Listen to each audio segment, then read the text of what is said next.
အားလုံးပဲမင်္ဂလာပါ IS New မှာကြိုဆိုပါရစေဒီကနေ့မှာတော့အကျဉ်းတော်မြန်မာအဖွဲ့ရဲ့အရေးပါတဲ့ key player ဥပဒေရှင်များအကြောင်းကိုပြောပြပေးသွားမှာဖြစ်ပါတယ် ICJ ကြားနာပွဲကိုဘောလုံးပွဲတစ်ပွဲအနေနဲ့နိုင်ရှင်သုံးသက်ကြည့်လိုက်မယ်ဆိုလို့ရှိရင်ဒိုင်လူကြီးတွေကတော့ ICJ ရဲ့အဆုံးဖြတ်ပေးတဲ့တရားသူကြီးတွေပဲဖြစ်ပါတယ်ရှင်ပြိုင်ကြတဲ့အသင်းအသင်းကတော့မြန်မာနဲ့ဂမ်ဘီယာအသင်းများလို့ပြောရပါလိမ့်မယ်ဂမ်ဘီယာအသင်းဟာစတင်တရားစွဲခဲ့လို့တိုက်စစ်ဖွင့်ကစားတဲ့အသင်းဖြစ်ပြီးတော့မြန်မာကတော့ခံစစ်ဆင်ပြီးတံပြန်တိုက်စစ်ဆင်ပြီးကစားနေရတဲ့အသင်းလို့ဆိုနိုင်ပါတယ်မြန်မာအသင်းဟာအသင်းကောင်းဆောင်ဥက္ကိုလှိုင်ကတသင်းလုံးဟန်ချက်ညီစွာနဲ့ကစားကွက်ကိုပုံဖော်ပြီးတော့ဂမ်ဘီယာရဲ့တိုက်စစ်ကိုရိုက်ချိုးနေသလိုရှေ့တန်းတိုက်စစ်မှုတွေဖြစ်တဲ့မြန်မာအသင်းကငှားရမ်းထားတဲ့နိုင်ငံတကာရှေ့နေတွေအနိုင်ကိုသွင်းနိုင်ဖို့အကျဉ်းတော်မြန်မာအဖွဲ့ကကိပလီယာဥပဒေပညာရှင်တွေကတစ်ဖက်အသင်းရဲ့အားနည်းချက်တွေထောက်ကွက်တွေကိုပိတ်ဆို့ထောက်ပြပြီးခံစစ်လုံစွာနဲ့တံပြန်တိုက်စစ်ဆင်လျက်ရှိပါတယ်ခင်ဗျာကိပလီယာဥပဒေပညာရှင်များအဖွဲ့ကိုတော့အကျဉ်းတော်မြန်မာရဲ့ဝက်ဖက်တစ်ချက်ဖြစ်တဲ့ဒေါက်တာတီတာဦးက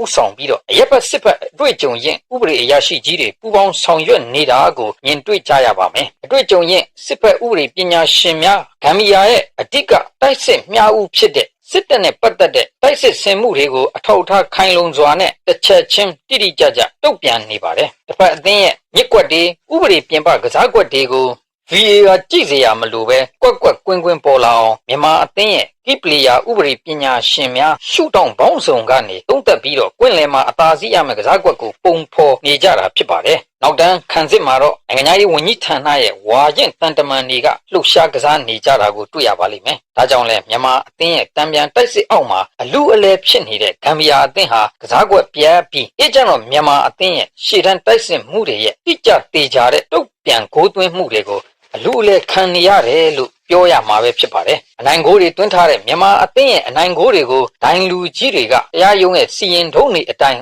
ဥပဒေနဲ့အညီခွင့်ပြုပေးခဲ့ရင်တော့ဒီပွဲဟာဂိုးပြတ်နဲ့ကျွန်တော်တို့မြန်မာအသင်းအနိုင်ရမှာသိကြနေပါတယ်ခင်ဗျာခုလိုနားဆင်ပေးတဲ့အတွက် IS New မှာကျေးဇူးတင်ပါတယ်ခင်ဗျာ